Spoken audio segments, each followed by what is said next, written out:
السلام علیکم۔ تو شروع کرتے ہیں اپنا ناول۔ زنیرہ سبحان سے زنیرہ باسط بن کر دہلیز پار کرتے ہوئے ایک آخری نظر گھر کے در و دیوار پر ڈالی جو خاموشی سے اس کی رخصتی کے عمل کو دیکھ رہے تھے۔ سب گھر والے اداس اور دل گرفتہ اس کے پیچھے آ رہے تھے۔ نوین بھابی بڑی مشکل سے اماں کے بھاری بھرکم نڈھال وجود کو سنبھالے ہوئے تھی۔ ابا بڑے بھیا لقمان باسط رضا کے ساتھ چل رہے تھے۔ سب سے چھوٹی ہنا نے ایک دم آگے بڑھ کر دروازے سے باہر قدم رکھتی زنیرہ کا ہاتھ پکڑا۔ زنیرہ باجی۔ زنیرہ میں جیسے جونک لگی اور اس کا وجود تھرتھرا گیا۔ ضبط جواب دینے لگا۔ عمیرہ باجی کی شادی کے بعد ہنا اکثر اس کی شادی کے منصوبے بناتی رہتی تھی۔ عمیرہ باجی کی شادی کے وقت تو میرے پیپرز ہو رہے تھے، میں کچھ کر ہی نہیں سکی، لیکن زنیرہ باجی کی شادی پر میں خوب رونق لگاؤں گی، اپنی ساری سہیلیوں کو بلاؤں گی اور 1 مہینے پہلے ڈھولک رکھوں گی۔ لڑکیوں کی شادی پر اتنی جلدی ڈھولک نہیں رکھتے، ماں ٹوکتی۔ کیوں لڑکیوں کی شادی کی خوشی نہیں ہوتی کیا؟ میں تو رکھوں گی۔ کیا ہنا کا شوق؟ لقمان مداخلت کرتا۔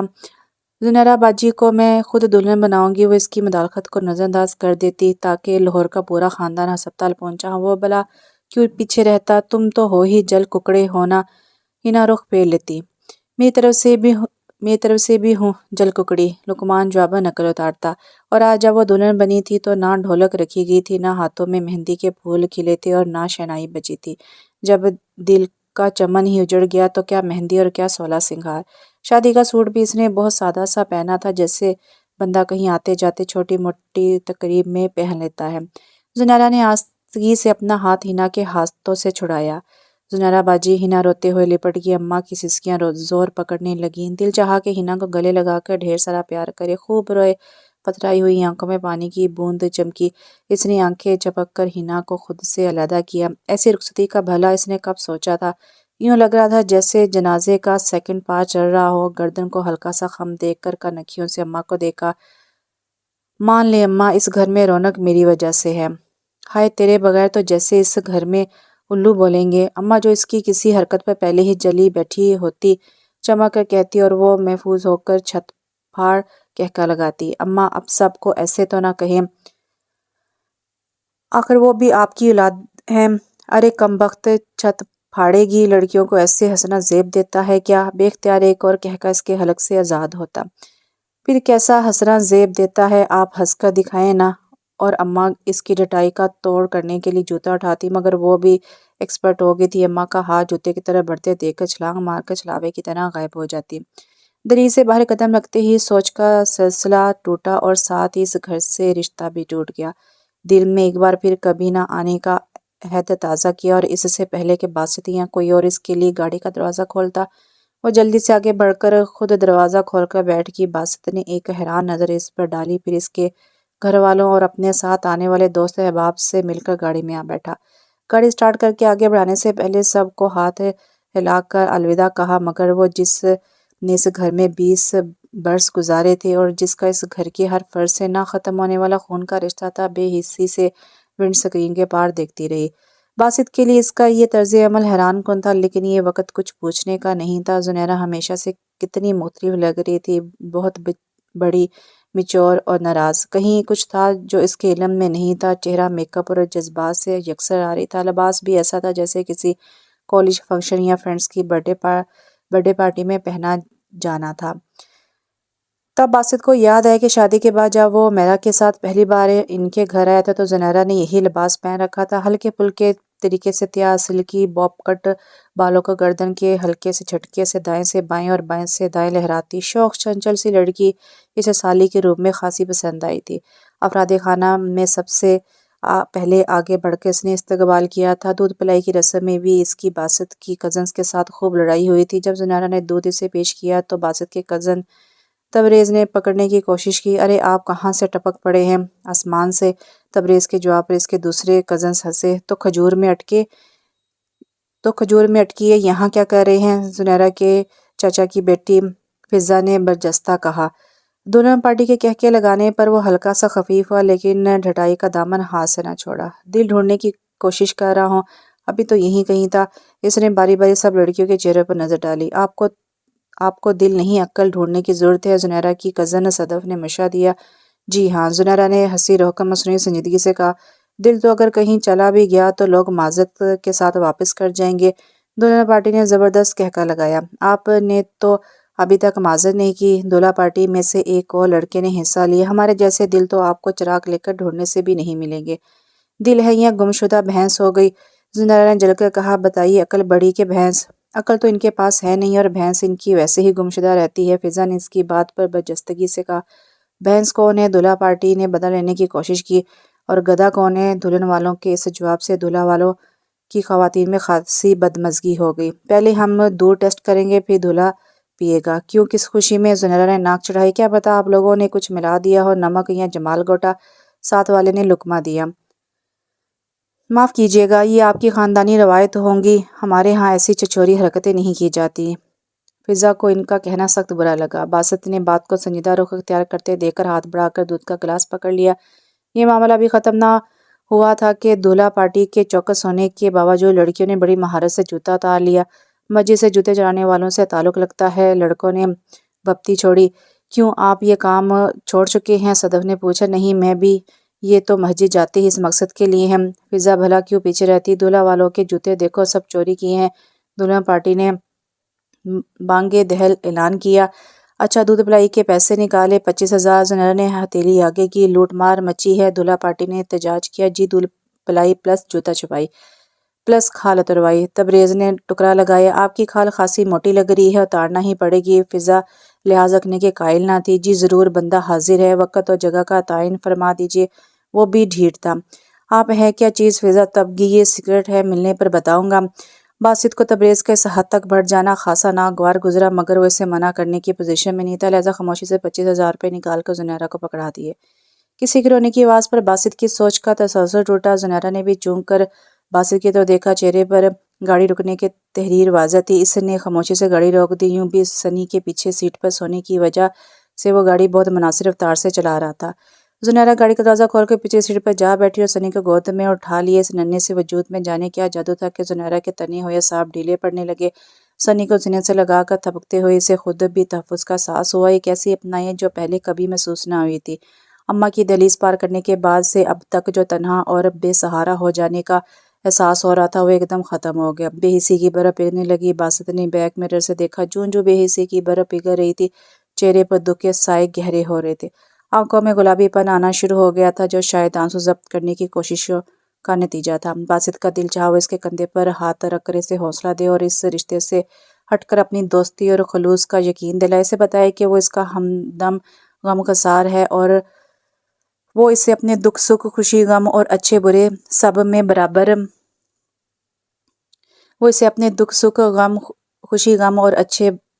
میں برابر کا شریک سمجھے۔ زیادہ عرصے کی بات نہیں تھی، صرف 1.5 برس ہی تو گزرا تھا۔ کچھ ایسی ہی کیفیت و سوچیں تھی جب وہ میرا کو دلہن بنا کر لے جا رہا تھا۔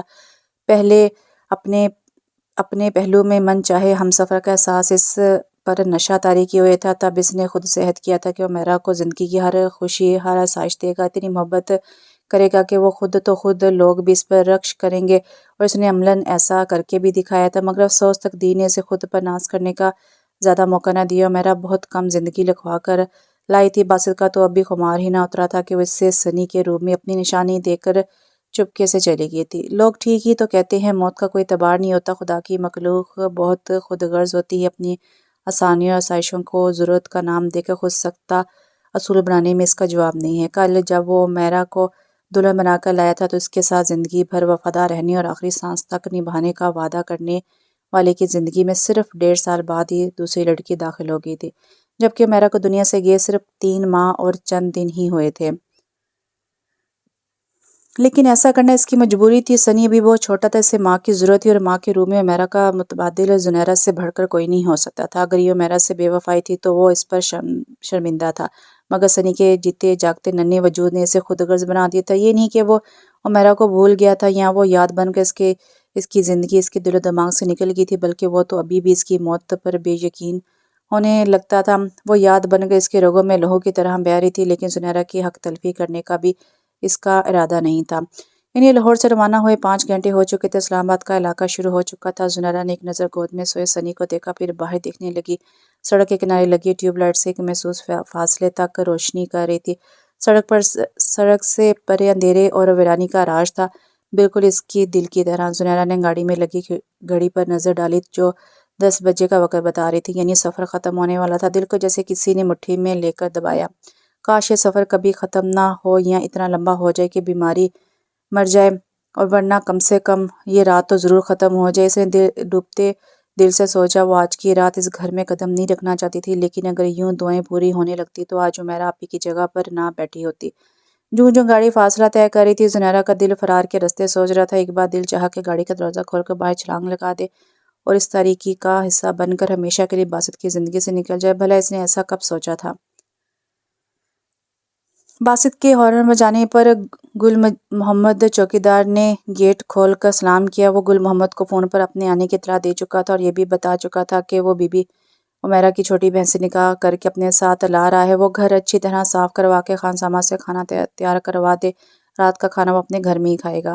گل محمد کی بیوی اور بیٹی نے گھر کی اندرونی ذمہ داریاں سنبھال رکھی تھی۔ زرینہ بی بی اپنے کوارٹر سے نکل کر برآمدے میں آن کھڑی ہوئی۔ زنیرہ نے بجھے بجھے دل سے ایک نظر گھر پر ڈالی۔ خاصا بڑا اور خوبصورت گھر تھا۔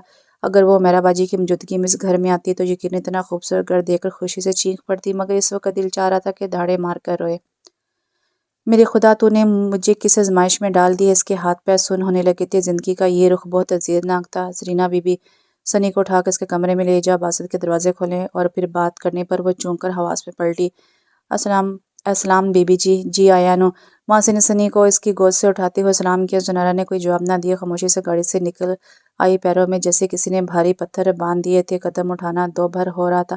باسط نے بھی جیسے اس کی کیفیت محسوس کر رہی تھی، دل تو اس کا بھی بہت بوجھل ہو رہا تھا، مگر وہ مرد تھا، تقدیر کا یہ وار حوصلے سے سہنا تھا اور سہ گیا تھا۔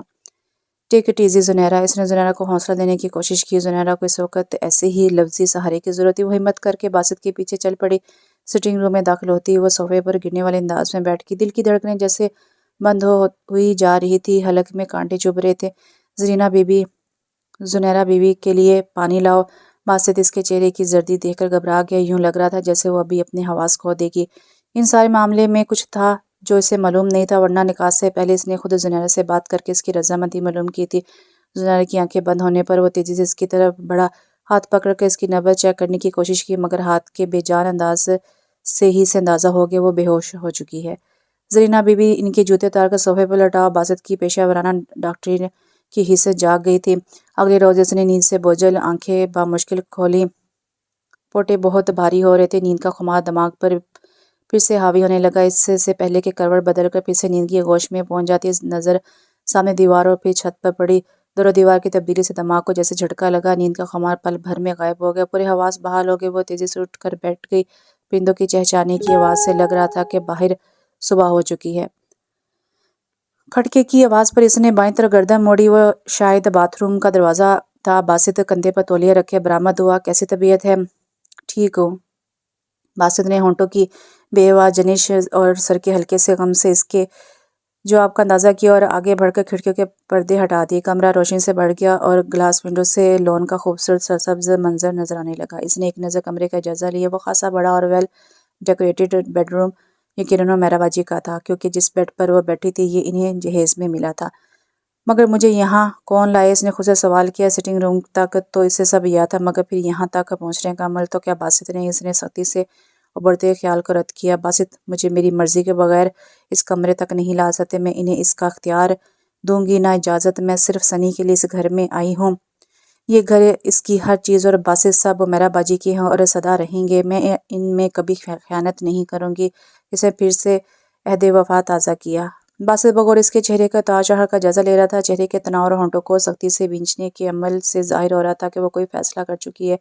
اسے وہ شوخ شریر زنیرہ یاد آنے لگی جو ہر وقت نت نئی شرارتوں میں مصروف رہتی تھی اور جس کی شرارتوں کا نشانہ وہ خود بھی بن چکا تھا۔ یہ تو وہ زنیرہ تو ہرگز نہیں تھی۔ سنی کہاں؟ اس نے پوچھا۔ وہ زرینہ کے پاس ہے۔ کیوں؟ اسے میرے پاس ہونا چاہیے تھا۔ آپ کی طبیعت خراب تھی؟ ویسے بھی سنی کو زرینہ ہی سنبھالتی ہے، وہ اپنے کمرے میں اس کے پاس ہوتا ہے۔ کیا؟ زنیرہ کو حیرت ہوئی۔ اتنا چھوٹا بچہ اور الگ کمرے میں ملازمہ کے پاس، اسے تو ماں کے پاس ہونا چاہیے تھا۔ عمیرہ باجی شادی کے بعد خاصی سوشل اور نزاکت پسند ہو گئی تھی۔ خیر، جس کا اتنا چاہنے والا شوہر ہو، نزاکت اس میں خود بخود ہی آ جاتی، لیکن اسے حد تک نزاکت پسند اور سوشل ہونا کہ اپنا اکلوتا چھوٹا بچہ بھی اپنے سے الگ رکھا جائے، قابل تعجب تھا۔ شاید ایسے ہی سوسائٹی میں پروان چڑھنے والے بچے جو بوگے وہی کاٹو گے، مصادق بڑے ہو کر ماں باپ کو لفٹ نہیں کراتے۔ میرے خیال میں آپ شاور لے لیں، فریش ہو جائیں گے۔ باسط نے اس کا دھیان بٹانے کو کہا۔ میں ناشتہ کا کہتا ہوں، یہ میرا باجی کا کمرہ ہے نا؟ زنیرہ کے سوال پر باسط کے باہر جاتے قدم رک گئے۔ ہاں، کافی دیر بعد وہ وہاں سے جواب آیا تھا۔ آپ کو مجھے یہاں نہیں لانا چاہیے تھا۔ باسط کی سمجھ میں نہ آیا کہ جواباً کیا کہے۔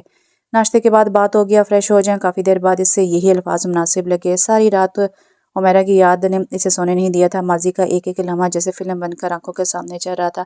یہ ایک ایسی بے قراری تھی کہ باسط کو اپنا سانس سینے میں گھٹتا محسوس ہونے لگا۔ دل چاہ رہا تھا کہ کہیں باہر نکل جائے، کھلی ہوئی ہوا میں لمبے لمبے سانس لے۔ وہ خود اس کمرے میں رکنا نہیں چاہ رہا تھا، اور پھر ایسی صورت میں جب زنیرہ اس کمرے میں اس بیڈ پر عمیرہ جیسی حیثیت سے سو رہی تھی۔ بے شک وہ خود بھی اسے عمیرہ جیسی حیثیت، اس جیسا مقام نہیں دے سکتا تھا، لیکن بہرحال یہ حقیقت تھی کہ وہ قانونی اور شرعی لحاظ سے اب اس کی بیوی تھی، اور اس بات کا تہیہ اس نے نکاح سے پہلے ہی کر لیا تھا کہ زنیرہ کے سلسلے میں وہ اپنے سارے حقوق و فرائض اسے احسن طریقے سے عہدہ بر ہوگا، چاہے اس کا دل مانے یا نہ مانے۔ لیکن تب اسے اندازہ نہیں تھا کہ بعض مشکل فیصلے تو کر تو لیے جاتے ہیں، مگر ان پر عمل ناممکنات میں سے محسوس ہوتا ہے۔ فی الحال اس کا دل زنیرہ کی قانونی اور شرعی حیثیت ماننے کو تیار نہیں تھا، اور خود زنیرہ کے رویے سے بھی لگ رہا تھا کہ اس کی کیفیت اس سے مختلف نہیں ہے۔ سو مناسب یہی تھا کہ خود کو وقت اور حالات کے دھارے پر چھوڑ دیا جائے۔ زنیرہ اگر اس کے بیڈ روم میں نہیں رہنا چاہتی تو کوئی بات نہیں، وہ اسے کبھی مجبور نہیں کرے گا۔ سنی کو اس کے پیار کی، اس کی ممتا کی ضرورت تھی، اور وہ سنی کے لیے کچھ بھی کر سکتا تھا۔ باسط نے گھڑی دیکھی، کافی دیر ہو گئی تھی۔ زنیرہ کو اب تک ناشتے کی ٹیبل پر آ جانا چاہیے تھا۔ جاؤ میرا، وہ کہتے کہتے رک گیا۔ اف، کس قدر ناموں میں الجھ گیا ہوں۔ والدین اتنے اہم فیصلے کر کے رکھ دیتے ہیں کہ اگر زنیرہ کے سامنے اس طرح نکل گیا تو اس کے دل پر کیا گزرے گی۔ زرینہ، جاؤ زنیرہ بی بی کو بلا کر لاؤ۔ اسی وقت وہ سنی کو گود میں اٹھائے نمودار ہوئی۔ پیچھے پیچھے زرینہ بھی چلی آ رہی تھی۔ باسط نے اس کے لیے مخصوص کرسی کھینچی۔ عمیرہ کے لیے بھی وہ ہمیشہ اسی طرح ہی کرسی درست کیا کرتا تھا۔ سنی البتہ عمیرہ کے بجائے زرینہ کی گود میں ہوتا تھا، اور وہی اسے سیرلیک کھلایا کرتی تھی۔ زنیرہ نے ایک نظر اس کو دیکھا، پھر اس کے سامنے کرسی پر بیٹھ کی۔ سنی اس کی گود میں ابھی تک تھا۔ زرینہ، تم جا کے سنی کے فیڈر ابال، اور آئندہ روز صبح سنی کے اٹھنے سے پہلے فیڈر ابال کے خشک کر دیا کرو۔ وہ سنی کو سیرلیک کھلاتے ہوئے یوں ہدایت دے رہی تھی جیسے شروع سے ہی اس گھر میں رہتی ہو۔ سنی کو اس کی گود میں سیرلیک کھاتے دیکھ کر کوئی نہیں کہہ سکتا تھا وہ اس کی سگی ماں نہیں، اور سچی سی بات تھی کہ عمیرہ کے بعد اس نے سنی کا اتنا خیال رکھا تھا کہ خود عمیرہ نے اپنی زندگی میں سنی کو اتنی توجہ، اتنا وقت نہیں دیا تھا، اور اس کی سنی سے محبت کو دیکھتے ہوئے باسط نے اس سے نکاح کا فیصلہ کیا تھا۔ شام کو باسط ہسپتال کا چکر لگا کر واپس آیا تو وہ سٹنگ روم میں سنی کے ساتھ مصروف تھی۔ کل والے کپڑے اور بے توجہی سے بندھے ہوئے بال، جن کی اکثریت پونے کی قید سے آزاد ہو چکی، اسے دیکھ کر کون کہہ سکتا تھا کہ کل اس کی شادی ہوئی ہے۔ بے شک شادی تو خوشی کا نام ہوتا ہے، اور وہ خوش نہیں تھی۔ کیسی شادی، کہاں کا بناؤ سنگار؟ باسط کو افسوس ہونے لگا اپنی غرض کے لیے۔ اس نے جذبوں اور امنگوں سے بھری لڑکی کو تئیں دام کر دیا ہے۔ شادی تو ہر لڑکی کا سنہری خواب ہوتا ہے، اور اس نے یہ سنہری خواب اس کی پلکوں سے نوچ لیا تھا۔ زنیرہ نے ایک سرسری نظر سے دیکھا، پھر سنی کی طرف متوجہ ہو گئی۔ سنی نے اسے دیکھ کر ہمکنا شروع کر دیا۔ میرا بیٹا میرے پاس آئے گا۔ اس نے آگے بڑھ کے اسے اٹھا لیا اور وہیں کارپیٹ پر دھرنا مار کر بیٹھ گیا۔ باسط آپ پھر نیچے بیٹھ گئے، کتنی بار منع کیا حصہ ملازمین کے سامنے مت بیٹھا کرے، کیا سوچیں گے وہ؟ عمیرہ کی محبت بھری ڈانٹ پر وہ مزید پھیل کر بیٹھ جاتا۔ سوچتے ہیں تو سوچے، میں اپنے بیٹے کو کارپیٹ پر بیٹھ کر پیار کروں یا سڑک پر، میری مرضی۔ وہ لاپرواہی ایسے سنی کو پیار کرتے ہوئے جواب دیتا، آپ کو پتہ ہے آپ کتنے آکورڈ لگتے ہیں۔ کوئی کہہ سکتا ہے کہ آپ اتنے بڑے ہارٹ سرجن ہیں، باہر سے اسپیشلائز کر کے آئے ہیں۔ چھوڑو یار یہ صرف ہسپتال کی حد تک ہے، اب ہسپتال اور گھر میں فرق تو ہونا چاہیے۔ پھر ہارٹ سرجن کا دل بھی عام انسان جیسا ہی ہوتا ہے، مگر بابا کی ڈاکٹر بنانے کی خواہش کا احترام نہ ہوتا تو میں آج کسی اخبار یا رسالے میں دھانسو قسم کی تحریریں لکھ رہا ہوتا۔ میری شاعری اور فیچرز کی یہاں وہاں ہر طرح دھوم ہوتی، مشاعروں اور پارٹیوں میں لڑکیاں میرے دائیں بائیں آگے پیچھے لٹکتی پھرتی، اور آپ یعنی بیگم عمیرہ باسط جل جل کا کوئلہ بن جاتی۔ فار گاڈ سیک، زبان بند کرے اپنی، عمیرہ سرخ ہو جاتی۔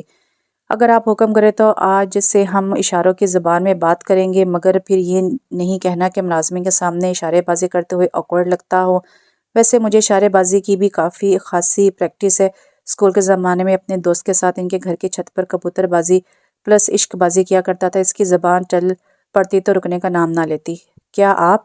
عمیرہ حیرانی سے اسے دیکھتی۔ جی ہم، اور جناب یہیں سے تو ہمیں دل کے جملہ امراض اور پیچیدگیوں سے شغوف پیدا ہوا۔ بابا نے ہمارے طور طریقے اور ہمارے انداز دیکھتے ہوئے عزم صمیم کر لیا کہ وہ ہمیں دل کا ڈاکٹر بنائیں گے۔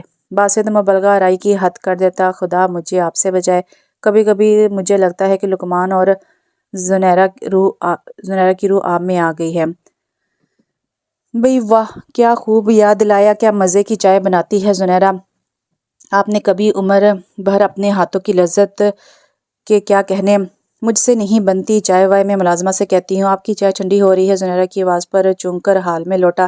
آپ نہیں پئیں گی؟ سنی کو اسے پکڑا کر چائے کا کپ اٹھاتے پوچھا۔ نہیں، میں پی چکی ہوں۔ باسط نے چائے کا بڑا سا گھونٹ لیا، ذائقہ بتا رہا تھا کہ وہ خود بنا کر لائی ہے۔ آپ نے کپڑے نہیں بدلے؟ زنیرہ کی سمجھ میں نہ آیا کہ اسے کس طرح بتائے کہ اس کے پاس دوسرے کپڑے نہیں ہیں۔ وہ اماں ابا کے گھر سے تن کے کپڑوں کے سوا کچھ نہیں لائی، یہاں تک کہ اپنا جنم کا رشتہ بھی توڑ آئی ہے۔ باسط کو اس کے چہرے کی اداسی بے چین کرنے لگی۔ آپ کپڑے بدلیں پھر باہر چلیں گے؟ وہ اس کا دل بہلانے کے خیال سے بولا۔ نہیں، میرے پاس دوسرے کپڑے نہیں ہیں۔ باسط کو اس جواب پر حیرانی ہوئی۔ کیا اسے معلوم نہیں کہ اماں نے کپڑوں اور زیور سے بھرا اٹیچی کیس اس کے ساتھ کیا ہے؟ اماں نے اٹیچی کیس دیا تھا، شاید اس میں کپڑے اور زیور ہیں۔ اچھا، حالانکہ میں نے انہیں منع کیا تھا۔ باسط کی حیرانی بڑھنے لگی اور وہ اس کی حیرانی بھانپ کر بولی۔ آپ چاہیں کچھ بھی سمجھیں یا سوچیں، مگر میں اس گھر کی کوئی چیز استعمال کرنا نہیں چاہتی، اور نہ آپ ان لوگوں کا ذکر میرے سامنے کریں گے۔ میں نے ان سے ہر رشتہ توڑ کر آپ سے ناطہ جوڑا ہے، اور اگر آپ نے ان سے کوئی تعلق رکھا تو میں یہ رشتہ توڑ دوں گی۔ اس کی آواز میں بلا کا ٹھہراؤ تھا۔ یہ وہ زنیرہ ہرگز نہیں ہو سکتی، یہ تو کوئی اور ہے۔ باسط کو اس کے لہجے کی مضبوطی نے اور پریشان کر دیا۔ Okay Zunaira, whatever your wish, آپ کی مرضی ہے کہ یہاں جیسے چاہے رہیں، جو چاہے کریں۔ میں انٹرفیئر مداخلت نہیں کروں گا، لیکن اتنا ضرور چاہوں گا کہ اس سے پہلے ہم میں جو بے تکلفی، جو دوستی تھی، وہ بڑھے کم نہ ہو۔ زنیرہ کا دل چاہا کہ کہے کہ پہلی بات اور تھی، پہلے وہ اسے کسی اور حوالے سے دیکھتی تھی۔ بے شک اب وہ حوالہ نہ رہا، مگر پھر بھی آپ کے وجود سے اس گھر اور اس کی ہر چیز میں، یہاں تک اس کے گھر کی ہوا جس میں وہ سانس لے رہی تھی، عمیرہ آپی کی خوشبو رچی تھی۔ اگر وہ عمیرہ آپی کے علاوہ کوئی اور ہستی ہوتی تو شاید وہ کمپرومائز کر بھی لیتی، لیکن وہ تو عمیرہ آپی اور ان کی محبت کی امین تھی۔ جب کبھی بھی عمیرہ آپی آتی، ان کی محبت کے قصے سناتی۔ یہ دیکھے بغیر کہ جسے سنا رہی ہے وہ شرم سے گردن جھکائے اپنے کسی کام میں مصروف ہونے کی کوشش کر رہی ہے۔ آپی شادی کے بعد موڈر ہونے کے نام پر بہت بولڈ ہو گئی تھی۔ چلے بازار چلتے ہیں، اسے سوچتے دیکھ کر باسط اٹھ کھڑا ہوا۔ اس دن کے بعد دونوں میں جیسے سمجھوتا طے پا گیا، ایک دوسرے کو چھیڑے بغیر اپنی زندگی جینے کا۔ باسط صبح سے شام اور کبھی رات تک ہسپتال میں رہتا۔ واپسی پر دونوں ساتھ کھانا کھاتے، اسی طرح کہ ٹیبل پر ایک دوسرے کی موجودگی محسوس نہ ہوتی۔ باسط نے کئی بار چاہا کہ فاصلہ ختم ہو یا کم سے کم ان میں تھوڑی سی دوستی کا رشتہ قائم ہو جائے، مگر وہ جیسے پتھر کی مورت تھی، جو نہ کچھ سنتی تھی اور نہ دیکھتی تھی۔ البتہ سنی کو وہ بھرپور توجہ اور محبت دے رہی تھی، صبح سے شام تک اس کے ساتھ مصروف رہتی، اس کے سارے چھوٹے بڑے کام خود کرتی، اور خیال تو وہ باسط کا بھی رکھ رہی تھی۔ صبح سویرے جوس اور رات کو سونے سے پہلے دودھ، ملازمہ کو تاکید دے جاتی۔ مجموعی طور پر عمیرہ کے مقابلے میں وہ اس کا اور گھر کا بہت زیادہ خیال رکھ رہی تھی۔ عمیرہ سوشل مائنڈڈ تھی، اس کی وجہ سے اس کا حلقہ باب بڑھا تھا اور وہ ہائی سوسائٹی میں پہچانا جانے لگا تھا، ورنہ وہ تو بہت ریزرو سا بندہ تھا، اپنے کام سے کام رکھنے والا اور اپنے مختصر سے حلقہ دوستی میں مسرور، یعنی با لفظ دیگر کنویں کا مینڈک تھا، جو کنویں میں ٹرا ٹر کر کے خوش ہوتا رہتا تھا۔ عمیرہ کے میکے کا ماحول آزاد نہیں تھا، لیکن ایسی کوئی پابندیاں بھی نہیں تھی، مگر عمیرہ نے جس طرح شادی کے بعد ہائی سوسائٹی میں موو کیا تھا، اس کے انداز اور مینرز اپنائے تھے، وہ کبھی کبھی باسط کو حیران کر دیتی۔ بعض دفعہ اعتراض بھی ہوتا، مگر عمیرہ کی محبت میں خاموش ہو جاتا۔ عمیرہ کی خوشی سے بہت عزیز تھی، یوں بھی پیسے کی کمی نہ تھی جو عمیرہ کے شوق کی راہ میں حائل ہوتی۔ باسط اپنے والدین کی اکلوتی اولاد تھا، گاؤں میں ان کے کافی زمینیں اور باغات تھے، جن کی آمدنی ان کے سادہ زندگی کے مقابلے میں کہیں زیادہ تھی، لہذا کافی پیسہ باسط کے نام پر بینک میں جمع ہوتا رہتا تھا۔ اس کے والدین کی ساری خوشیاں اس سے مصنوب تھی۔ والدہ اس کی شادی کے کچھ عرصے بعد سفر آخرت پر روانہ ہوگی، اس کے بعد پاپا مکہ اور مدینہ منورہ چلے گئے۔ وہ چاہتے تھے کہ انہیں وہیں موت آئے اور وہ مر کر وہیں دفن ہو۔ عمیرہ کے انتقال کی خبر سن کر وہ آئے، مگر چند دن سے زیادہ نہ رہے، اور جاتے ہوئے اس سے کہہ گئے، بیٹا اس گھر سے تعلق مت توڑنا، اس میں تمہاری اور تمہارے بچے کی بہتری اور خوشی پوشیدہ ہے۔ اور جب دوست احباب نے سنی کے نام پر اس کی دوسری شادی کا ذکر چھیڑا اور اس کے لیے زنیرہ کا نام تجویز کیا، تو تب اسے بابا کی بات کی حقیقت سمجھ آئی اور وہ اس سے کیا کہنا چاہتے تھے، مگر شاید اس وقت مناسب خیال نہ کیا تھا۔ اس نے فون پر بابا کو ساری بات بتائی اور انہوں نے کہا، بیٹا میں اس وقت بھی یہی بات کہنا چاہتا تھا، مگر تب تمہاری ذہنی حالت ایسی نہیں تھی۔ میری طرف سے تمہیں اجازت ہے۔ پاپا آپ کب آ رہے ہیں؟ فی الحال نہیں، مگر میری دعائیں تمہارے ساتھ ہیں، تم اس نیک کام میں دیر نہ کرو۔ اور واقعی چند دنوں میں ہی سے احساس ہونے لگا تھا کہ اگر زنیرہ اس کی زندگی میں نہ آتی تو عمیرہ کے بعد اس کی زندگی بہت زیادہ تنہا اور بے رنگ ہو جاتی، سنی الگ پرابلمز کا شکار ہوتا۔ آج موسم عام دنوں کی نسبت خاصا ٹھنڈا تھا۔ سنی دن کو نہیں سویا تھا، اس لیے سرے شام ہی سو گیا، تو زنیرہ جیسے ایک دم فارغ ہو گئی۔ ماسی زرینہ اور رحیم گل خانسامہ کے ساتھ والی کوٹھی کے سرونٹ کوارٹر بھی کسی تقریب میں گئے ہوئے تھے۔ ویسے بھی وہ اپنے کام سے کام رکھتے تھے۔ اماں کے گھر کی طرح نہیں کہ ملازمہ پاس بیٹھی دھڑا دھڑ گپے لگا رہی ہے، اپنی مرضی سے کھا پی رہی ہے، کام بھی اپنی مرضی سے کیا، دل چاہا تو اچھا کر دیا ورنہ ان کے بعد دوبارہ خود سے کرو۔ زنیرہ ٹہلتے ہوئے لون میں آ گئی۔ کس قدر خاموشی ہو رہی ہے گھر میں، اس کا دل وحشت زدہ ہونے لگا تھا۔ اماں کے گھر میں تو کبھی کوئی شام اتنی سوئی ہوئی، اتنی خاموشی نہیں اتری تھی۔ یہ اسلام آباد کا موسم اتنا حوث زدہ اور داس کیوں رہتا ہے، خاموش ویران سا، اور اس میں لاہور جیسی شوخی شرارت اور ہنگامہ کیوں نہیں ہے؟ اس نے خود سے سوال کیا اور پھر خود ہی ہنس دی، بے سبب ہی ہنسی جس میں نہ خوشی کا تاثر ہوتا اور نہ دکھ کی ملاوٹ۔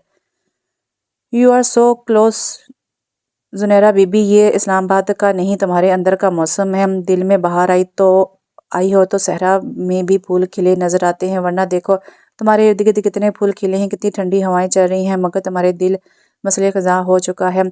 آسمان پر تیرتی ان بدلیوں کو دیکھو، یہ بالکل ویسی ہیں جیسے اماں کے آنگن پر چھایا کرتی تھی اور جنہیں دیکھ کر تم ہنگامہ کھڑا کر دیتی تھی۔ وہ مانوس آواز، اماں بادل آ گئے ہیں۔ وہ گھر میں شرم جاتی ہے، اماں کو ڈھونڈنے لگتی، ہمیں نظر آ رہے ہیں، ہم کیا اندھے ہیں؟ اماں ایسے موسم میں اکثر اسٹور میں پائی جاتی، اماں سب گھر والوں سے پکوان کی خوشبو آ رہی ہے، ہم کیا دوسرے کے گھروں کی بو سونگھتی پھرتی ہو؟ اماں پیٹی بند کرتے ہوئے ڈانٹتی، میں نے تو صرف چھت پر چڑھ کر دائیں بائیں سونگھا تھا، نگمانا کے گھر سے سوجی کے حلوے کی خوشبو آ رہی ہے، عاشی لوگ پکوڑے تل رہے ہیں، پیچھے والوں نے شاید تلگے بنائے ہیں اور یہ ہمارے سامنے والے۔ ارے زنیرہ، یہ حرکتیں تجھے زیب دیتی ہیں جو تو کرتی پھر رہی ہے؟ اماں بنا جاتی، ظاہر ہے جب اپنے گھر میں کچھ نہیں پکے گا تو دوسرے گھروں میں ہی جھانکوں گی۔ وہ اپنے مطلب کی طرف آنے لگتی، تو میں نے منع کیا ہے، حواس سے کہہ دو کچھ بنا دے گی، کہا ہے مگر وہ کہہ رہی ہے اپنی اماں سے کہو کبھی وہ بھی کچھ کر لیا کرے۔ اس نے اپنے پیچھے ہوا کی موجودگی سے بے خبر لگائی بجائی کرنے کی کوشش کی۔ اللہ میری توبہ، ہوا نے گال پیٹ لیا، یہ لڑکی ضرور مجھے اس گھر میں ذلیل کروائے گی، میرے سفید بالوں کا ہی لحاظ کر لے۔ ارے چھوڑے بوا، ہم کون سا لکڑیاں جلاتے ہیں؟ وہ شرمندہ ہونے کے بجائے لڑائی کا مظاہرہ کرنے لگی، پہلے تو مجھے ترس آ رہا ہے تم پر، اب پتھر پر لکیر سمجھو۔ میں کچھ نہیں بنا کے دینے لگی اور رات کی روٹی بھی خود بنانا، میری کمر میں درد ہے، میں آرام کرنے جا رہی ہوں۔ بوا ایسے کھڑی کھڑی سناتی اپنے کمرے کو روانہ ہوگی اور زنیرہ کی امیدوں پر منو پانی پھر گیا۔ بوا دادا کے زمانے سے اس گھر میں تھی، ابا کو بھی انہوں نے گود میں کھلا کر بڑا کیا تھا، اس لیے ابا ان کی بالکل ماؤں جیسی عزت کرتے تھے۔ اماں نے کبھی بھی بوا کے کسی معاملے میں مداخلت نہیں کی تھی، کچن کی زیادہ تر ذمہ داری بوا ہی سنبھال رہی تھی۔ اب چاہے ساگ پکا دیں یا مچھلی، ان کی مرضی، اعتراض کرنے کی صورت میں وہ کچن کا بائیکاٹ کر دیتی۔ جس دن بوا کو گھر کے کسی فرد پر غصہ ہوتا، اس دن وہ اس کی ناپسندیدہ چیز پکاتی، مثلا زنیرہ کو ماش کی دال سخت ناپسند تھی۔ جس دن بوا کو اس کی کوئی بات یا حرکت بری لگتی یا وہ کسی شرارت کا نشانہ بن جاتی تو اس دن دونوں وقت ماش کی دال کھانے کو ملتی۔ بوا میں ماش کی دال نہیں کھاؤں گی، مت کھاؤ، ساتھ والوں سے مانگ لو۔ بوا میں کوئی فقیر ہوں، ان سے کم بھی نہیں ہو۔ بوا تھوڑی سی مرغی یا قیمہ بھون لے، میرے پاس ان چوچلوں کے لیے وقت نہیں ہے۔ اچھا چلیے آملیٹ ہی بنا دے، میں ماش کی دال نہیں کھاؤں گی، آپ کو پتہ تو ہے۔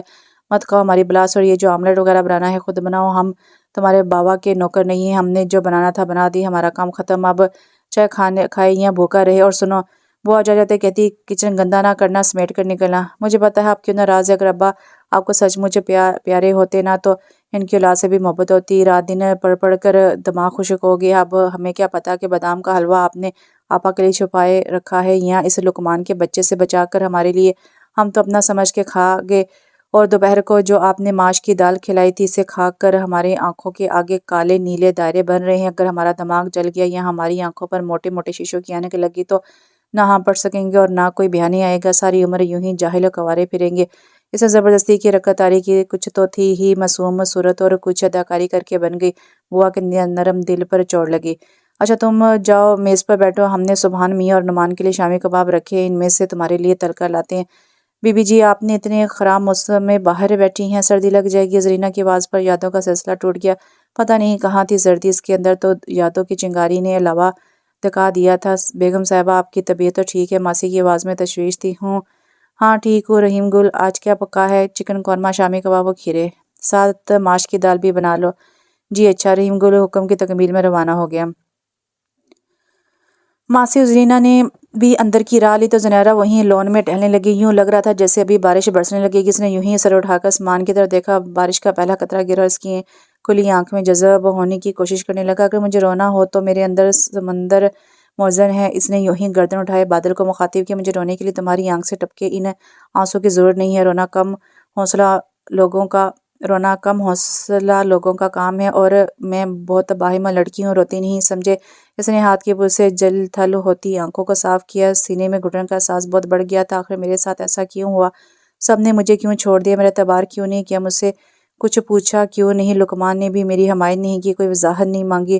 اسے تو مجھ سے محبت تھی، بے شک لڑتا رہتا، مگر میرے بغیر رہ نہیں سکتا تھا۔ اسے میری یاد تو آتی ہوگی، وہ مجھے مس تو کرتا ہوگا۔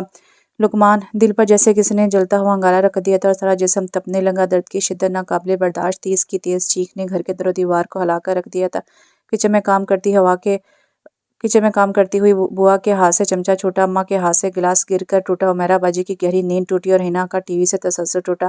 یا اللہ خیر! بوا نے دل پر ہاتھ رکھا اور اماں نے بھی ان کی تلقین کی، یا اللہ خیر! میری بچی یہ چیخ کیسی تھی؟ عمیرہ باجی کمرے سے نکل کر جائے واردات کو روانہ ہوئی تو آرام میں ہنا سے پوچھا، زنیرہ باجی کو پتہ نہیں کیا ہوا ہے؟ سب سے پہلے اماں کی نظر زنیرہ پر پڑی، جو آم کے درخت کے نیچے پھٹی پھٹی آنکھوں اور دہشت زدہ چہرے کے ساتھ کھڑی تھی۔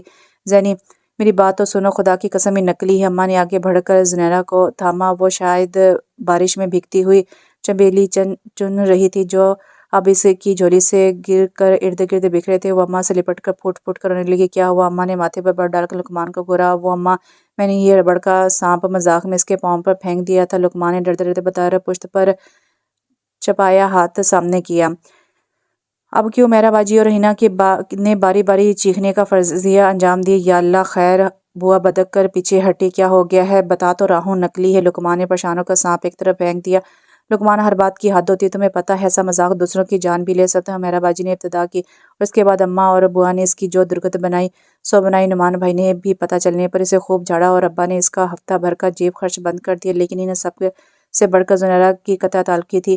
اس کی منتوں کے باوجود اس سے بات نہیں کر رہی تھی۔ لقمان کو اس کے بغیر ایک پل چین نہیں آتا تھا۔ اب لقمان کس کے ساتھ لڑائی کرتا ہوگا؟ شاید ہنا سے، مگر ہنا کا مزاج لقمان کی شرطوں کا جیسا نہیں ہو سکتا۔ وہ بہت موڈی ہے، بولنے پر آتی ہے تو خوب بولتی، ورنہ گھنٹوں بلکہ سارا دن اور بعض دفعہ 2-3 دن تک اپنے کمرے میں الگ دنیا بسائے رکھتی ہے۔ ڈرائیو وے سے گزرتے ہوئے باسط رضا کی نظر لون میں کھڑی زنیرہ پر پڑی تو حیرت کے شدید عمل نے اسے گاڑی روکنے پر مجبور کر دیا۔ اچھی خاصی بوندا باندی اور تیز ہوا نے موسم سرد کر دیا تھا اور وہ بغیر شال یا سویٹر کے کھڑی بھیگ رہی تھی۔ خدایا! یہ لڑکی پاگل ہو گئی ہے۔ حیرت کے ساتھ دکھ بھی شامل ہو گیا۔ وہ تیزی سے گاڑی سے اتر کے اس کی طرف بڑھا اور کوٹ اتار کے اس کے کندھوں پر ڈال دیا۔ زنیرہ بے طرح چونکہ اس پر نظر پڑی تو اسے اپنے اتنا پاس دیکھ کر بدک کر پیچھے ہٹی۔ آپ اتنی سردی میں بارش میں بھیگ رہی ہیں؟ باسط کو اس طرح ندامت میں مبتلا کر کے اس نے کوئی جواب نہ دیا، لیکن باسط کو اپنے سوال کا جواب اگلے ہی پل میں اس کی سرخ دہکتی آنکھوں اور وحشت زدہ چہرے سے مل گیا۔ وہ اپنے حواسوں میں نہیں تھی۔ زینی، تم ٹھیک تو ہو؟ آؤ اندر چلو۔ وہ اسے ہاتھ سے پکڑ کر اندر لانے سے قاصر تھا۔ پہلے ہی قریب ہونے کا رد عمل دیکھ چکا تھا، لیکن زنیرہ کے اندر آنے کے ارادے معلوم نہیں ہوتے تھے۔ زینی، سردی لگ جائے گی۔ کہاں ہے سردی؟ آپ کو لگ رہی ہے تو آپ چلے جائیں اندر۔ وہ سختی سے بولی، دیکھو بیمار پڑ جاؤ گی۔ ہماری بیمار پڑنے سے کیا ہوگا؟ مر جاؤں گی۔ زینی پلیز! وہ خود کو بہت بے بس محسوس کر رہا تھا۔ میرے جینے یا مرنے سے کسی کو کیا فرق پڑے گا، ہے نا؟ آپ سنی کے لیے ایک اور ماں لے آئیے گا، جیسے عمیرہ کے بعد میں مجبور ہوگی آنے پر میرے بعد کسی اور کو مجبور کر دیجیے گا۔ آپ کی زندگی کا خلا پر ہوتا رہے گا۔ اس کے منہ سے الفاظ نہیں گویا انگارے نکلے تھے، جنہوں نے باسط رضا کے دل کو، اس کے پورے وجود کو جلا کر بھسم کر دیا تھا۔ وہ اس کی نرمی کے جواب نے بدتمیزی کی حد پار کر گئی تھی اور وہ شاید یہ اذیت برداشت نہ کر سکا تھا کہ غیر عادی طور پر اس کا ہاتھ اٹھا اور زنیرہ کے گال پر جم گیا تھا، مگر اگلے ہی لمحے ندامت کا حملہ ہوا تھا اس پر۔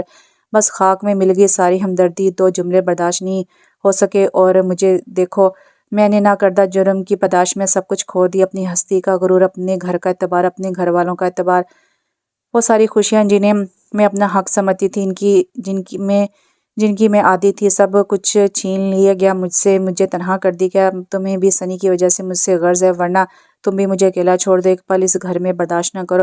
وہ پھوٹ پھوٹ کر رونے لگی۔ باسط حیرت اور دکھ کے سمندر میں غوطہ زن اسے دیکھ رہا تھا۔ بارش میں قدرے تیزی آ رہی تھی، لیکن آنسوؤں کی برسات نے جیسے ہر طرف پانی بھر دیا تھا۔ زینی، میرا یقین کرو، ایسا نہیں ہوگا۔ تم میری بیوی ہو، عمیرہ میرا کل تھی اور تم آج ہو۔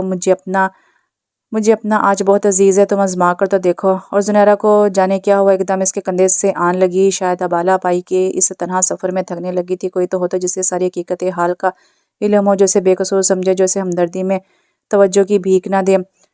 باسط نے محسوس کیا کہ اس کے الفاظ ہی نہیں، وجود بھی انگارے کی طرح دہک رہا تھا۔ حوصلہ رکھو، سب ٹھیک ہو جائے گا انشاءاللہ، میں ہوں نا تمہارے ساتھ۔ اس کے گرد بازو حل کر کے اندر لاتے ہوئے نہ صرف اس کا مورال ہائی کرنے کی کوشش کی بلکہ خود سے بھی عہد کیا۔ سبحان احمد خاصے کاروبار کے مالک تھے، حصہ تو انہیں دوسرے بہن بھائیوں کے برابر ہی ملا تھا، مگر ماں باپ کا پیار اور دعائیں ان کے حصے میں دوسرے بہن بھائیوں کی نسبت زیادہ آئی تھیں۔ شاید اس کی وجہ یہ رہی ہو کہ وہ سب چھوٹے تھے، جبکہ 3 بیٹوں اور 2 بیٹیوں کے بعد اس کے والدین اپنا گھرانہ پورا کر چکے تھے، تو سبحان احمد بالکل غیر متوقع طور پر واردات ہوئے۔ ان کی اولاد کے بعد ماجی کافی بیمار رہنے لگی، اس لیے ان کے لیے بوا کا انتظام کیا گیا تھا۔ 16 سالہ بوا کو اس کے شوہر نے شادی کے 1 سال بعد ہی طلاق دے دی تھی۔ حالانکہ وہ قصوروار نہیں تھی، مگر سب کو وہی قصوروار نظر آئی تھی۔ ماں باپ مر چکے تھے اور بھائی اور اپنے اپنے گھروں میں مگن اور خوش، اس بدنامی کے داغ کو اپنے ساتھ رکھنے پر آمادہ نہیں تھے۔ لہٰذا بوا نے تنگ آ کر نوکری کی ٹھانی، پیٹ روٹی مانگتا ہے۔ اب ان کی قسمت اچھی تھی کہ انہیں برہان احمد کے گھر آنے جیسا نیک اور شریف گھرانہ مل گیا، جہاں سبحان جیسے خوبصورت بچی کی صورت میں ان کی ممتا کی تسکین بھی ہونے لگی۔ برہان احمد نے اپنے سب بچوں کو ان کی شادیوں کے بعد الگ مکان دلا کر کاروبار سے علیحدہ حصہ دے دیا تھا۔ آخر میں سبحان احمد رہ گئے تو یہ بڑا سا مکان جس میں وہ رہائش پذیر تھے ان کے حصے میں آیا۔ انہوں نے والدین کی خدمت کا فرض خوب انجام دیا اور بوا کو بھی ان جیسی عزت و احترام دی۔ یہ بزرگوں کی دعائیں تھیں اور ان کے کاروبار نے خوب ترقی کی۔ بیوی بھی بہت سلجھی ہوئی اور نیک طبیعت کی ملی۔ اللہ نے انہیں 5 بچوں سے نوازا۔ سب سے بڑی عمیرہ، پھر 1 سال کے فرق سے نعمان کے 3 سال بعد لقمان اور زنیرہ کی اکٹھی پیدائش ہوئی تھی۔ ان سے 2 سال چھوٹی ہینا تھی۔ مجموعی طور پر ان کا گھرانہ ایک خوشباش گھرانہ تھا۔ عمیرہ اور نعمان بنیادی طور پر سنجیدہ طبیعت واقع ہوئے تھے، جبکہ لقمان اور زنیرہ ان کا الٹ تھے۔ ہینا موڈی تھی، کبھی عمیرہ اور نعمان کی طرح بہت سنجیدہ اور تنہائی پسند، کبھی لقمان اور زنیرہ کی طرح انتہائی شوخ ہو جاتی۔ جڑواں ہونے کی وجہ سے لقمان اور زنیرہ کی آپس میں بہت دوستی تھی۔ بظاہر ہمیشہ لڑتے جھگڑتے پائے جاتے، کسی موضوع پر ہم خیال ہوتے ہوئے بھی اختلاف برائے اختلاف کی پالیسی اپنائی جاتی، لیکن اس سب کے باوجود وہ ایک دوسرے سے بہت اٹیچ تھے۔ لقمان کو اپنے نام سے خاصی چڑ تھی، کیونکہ اس کی وجہ سے وہ اکثر بیشتر مذاق کا نشانہ بنتا رہتا تھا، مگر کیا کرتا، دادا جان کو قافیہ ملانے کے چکر میں لقمان کی جان چکرا کر رہ گئی۔ برہان کی نسبت سبحان اور نعمان تو ٹھیک تھے، بلکہ خوب تھے، مگر لقمان یہ نام اسکول اور کالج میں وجہ شہرت بن گیا تھا۔ اس کا بس چلتا تو اپنا نام بدل دیتا، مگر دادا کی نسبت سے یہ ابا کو بہت عزیز تھا۔ دوسری صورت نام کا آخری حصہ مان بتانے کی تھی، مگر ہائے رے قسمت، اسے زنیرہ جیسی بہن ملی تھی جو نہ صرف جنم سے ساتھ تھی بلکہ اسکول سے لے کر کالج تک ہر کلاس میں ساتھ تھی۔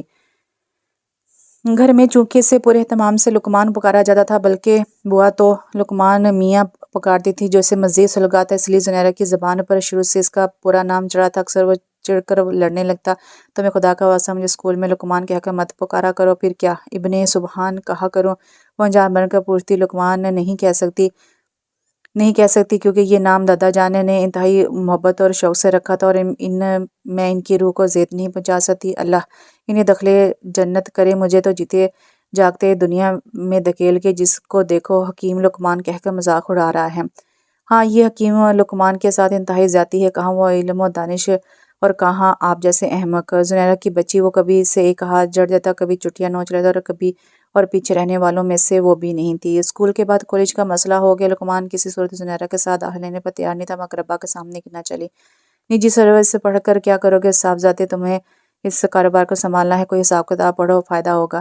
اور پھر اسے کالج میں زنیرہ کے ساتھ ہی پڑھنا پڑا۔ وہ تو مزے سے سائیکالوجی پڑھ رہی تھی، جبکہ وہ اکنامکس رکھنے پر مجبور ہو گیا تھا۔ اسے اکنامکس سے بیٹھ تھا، بلکہ اپنے نام کی طرح، مگر دونوں سے فرار مشکل تھا۔ لیکن ایک مشکل کا حل اس نے اپنی سمجھ کے مطابق تجویز کر ہی لیا، اور اس میں زنیرہ کی مداخلت بھی کام نہیں آ سکتی تھی۔ وہ اکنامکس میں انتہائی شاندار نمبروں سے فیل ہو گیا، اور پھر نعمان بھائی کو اپنا مسئلہ بتا کے انہیں ابا کو کنونس کرنے کی مہم پر لگا دیا۔ جلد ہی انہوں نے یہ مارکا سر کر لیا، یہ ان کے لیے اتنا بڑا مسئلہ نہیں تھا، اور ابا میاں کے جیتے جی یوں لقمان کالج کی حد تک زنیرہ کی چہرہ دستیوں سے محفوظ ہو گیا۔ وہ انزا کی طرف نوٹس لینے کے بہانے گئی تو باتوں باتوں میں وقت گزرنے کا پتہ نہ چلا، شام ہو گئی۔ اب اسے اکیلے واپس آتے ہوئے ڈر لگ رہا تھا۔ انزا کے ابو گھر پر نہیں تھے، اور اس کے جوان بھائی کے ساتھ بائیک پر بیٹھنا اسے نہ خود گوارا تھا اور نہ گھر والے اس کی اجازت دیتے۔ کئی دفعہ گھر کا نمبر ملایا، مگر مسلسل انگیج تھا، اور جب وہ پریشانی کے مارے رونے والی تھی تو فون مل گیا۔